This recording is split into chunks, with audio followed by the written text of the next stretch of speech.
Meu querido Paulo do Vale, já temos o nosso convidado ilustre na ponta da linha, Alexandre Pretzel, né? Isso. E aqui no horário do almoço, ele é um convidado nosso para trazer informações a respeito do Corinthians. E hoje o Pretzel também, além das informações, vai trazer um convidado aí sim também muito especial para a gente entender algumas coisas deste mercado da bola. Como é que vai, Pretzel? Boa tarde. Vou muito bem, meu caro Soler. Sempre um prazer imenso te ouvir, o Paulo do Vale. Só que vocês me tratam como convidado e aí eu fico constrangido, né? Quando é o Elia Júnior que apresenta, ele me trata como um amigo, né? Um pouco diferente essa situação aí. Mas tudo bem, estamos juntos como sempre e posso anunciar o nosso entrevistado, né? Que é o André Curi, um empresário fortíssimo aí do futebol, que é um empresário também do volante Ederson.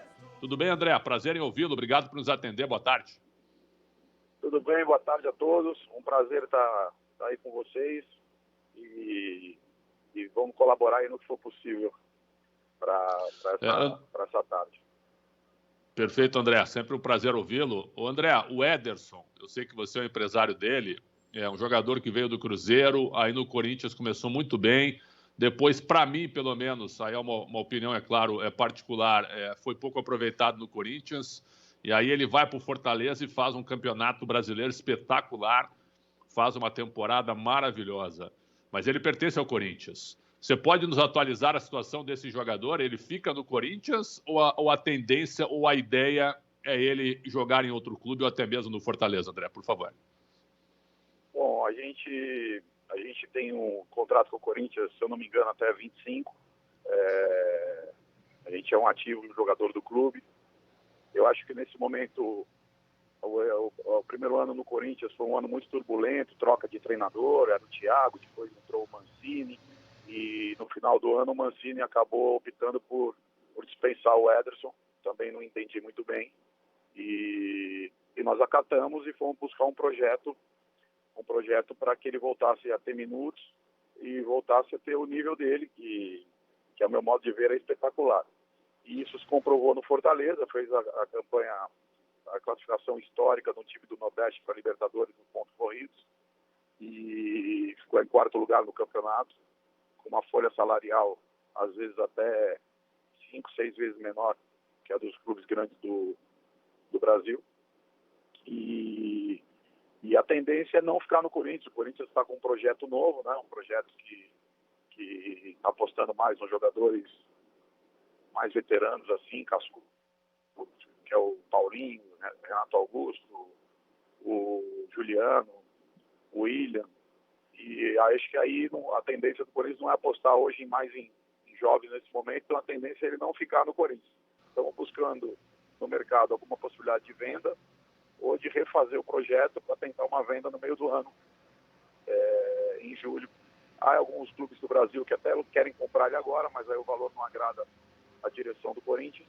Então estamos montando esse projeto para ver se conseguimos realizar isso no futuro. Muito bom. Qual é o valor que o Corinthians pede hoje para liberá-lo? Você poderia nos revelar?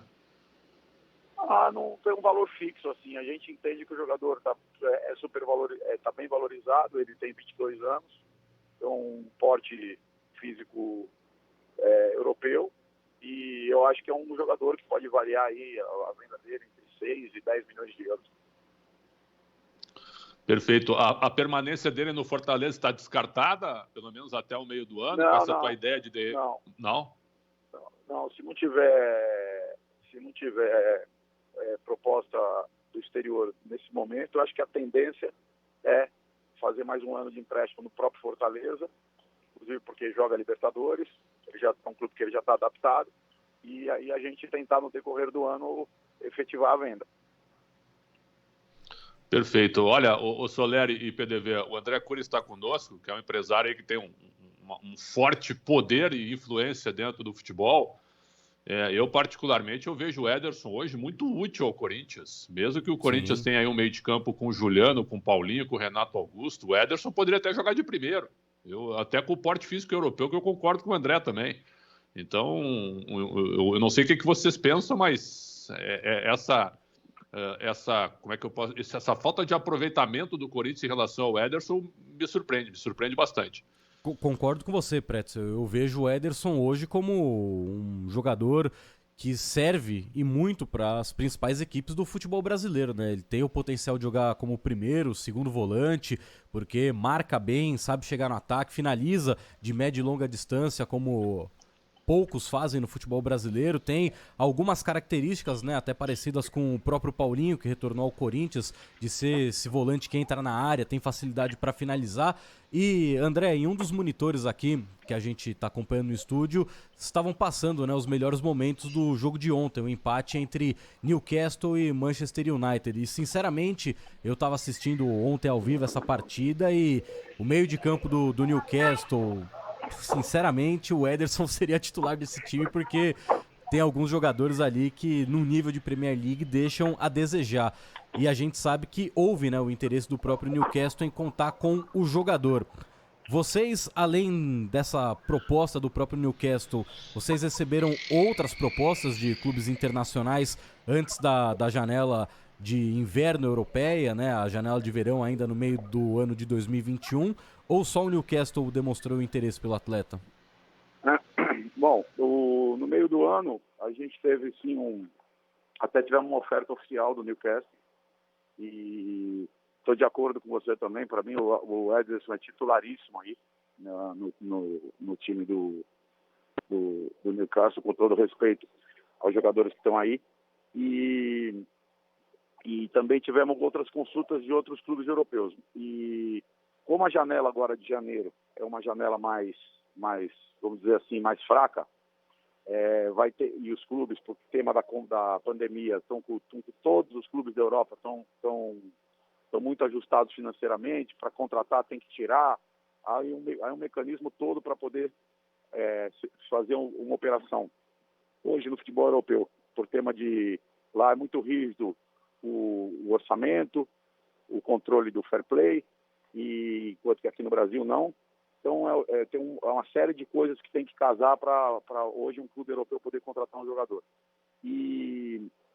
Então a gente acredita que a janela de julho, se parar a pandemia, o Omicron, todas essas variantes aí, se isso aí não afetar muito, pode ser uma janela bem melhor do que a do ano passado.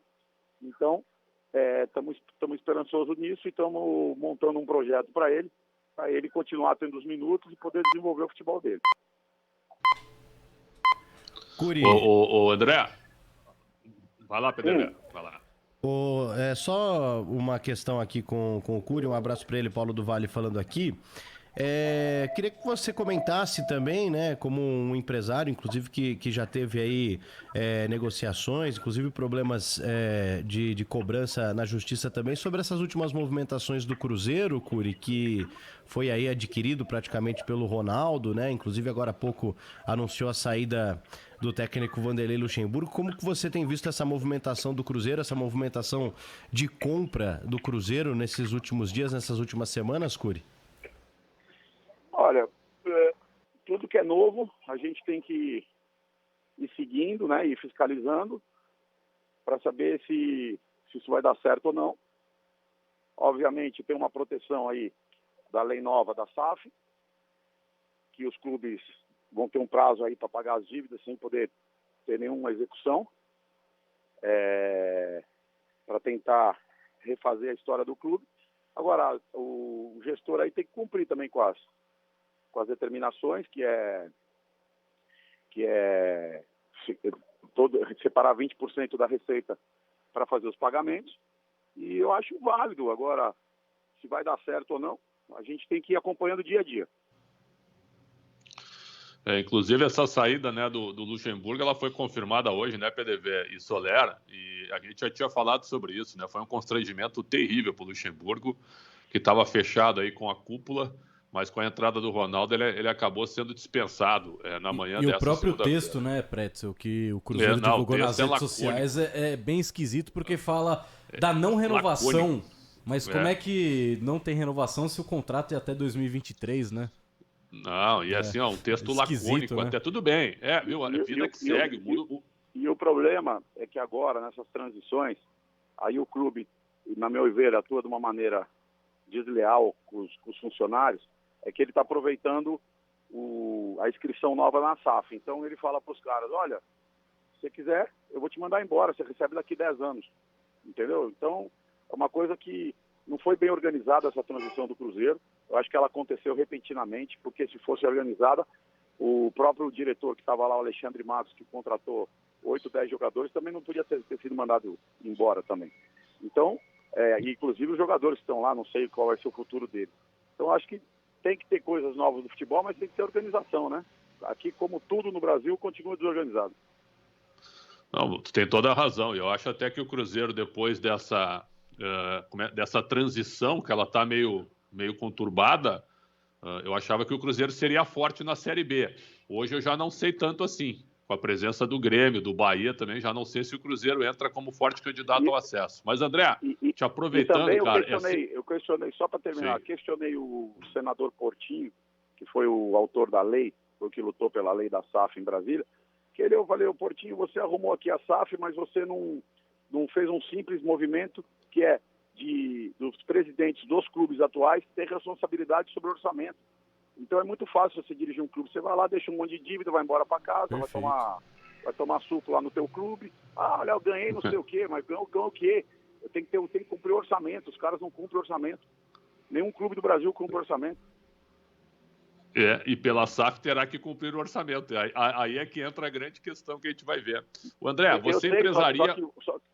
Pois não. Você empresaria o Yuri Alberto. E o Palmeiras chegou a demonstrar interesse nesse jogador. Esse interesse ele já foi descartado, dá para dizer assim?